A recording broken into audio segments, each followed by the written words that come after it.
Now, have you heard about the 70 or so liberal scholars in the Jesus Seminar?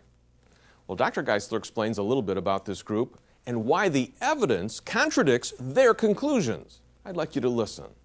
Now, there's a very popular group called the Jesus Seminar today, 70-plus scholars from the West-Ira Institute, and they vote with colored beads as to whether Jesus really said or did these things that are recorded in the New Testament. They've concluded over 80% of it isn't true, and that Jesus didn't perform these miracles, he didn't rise from the dead.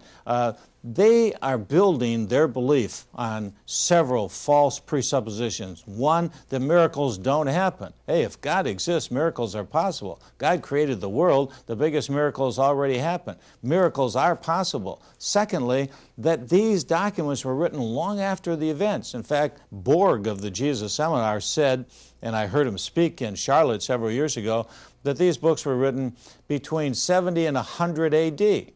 Now, if Jesus died in 33, he thinks that gives them enough time that myths developed, and so what we have in the New Testament is not what the original eyewitnesses saw. Let's test that thesis. Number one, let me take Bishop Robinson as an example. Bishop Robinson was a man who wrote Honest to God that started the Death of God movement. Later, before he died, he became honest with the facts, and he wrote a book called Redating the New Testament, in which he says the basic Gospels were written between 40 and 65 A.D. Jesus died in 33. 33 to 40 is 7 years.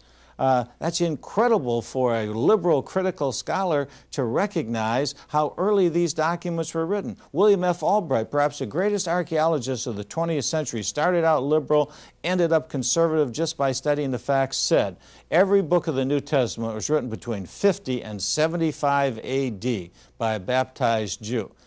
Now, there is not enough time between 33 and 50 or 60 for myths to develop. It's a known fact that it takes 2 full generations for a myth to develop. We've got historically reliable material written by eyewitnesses of the events.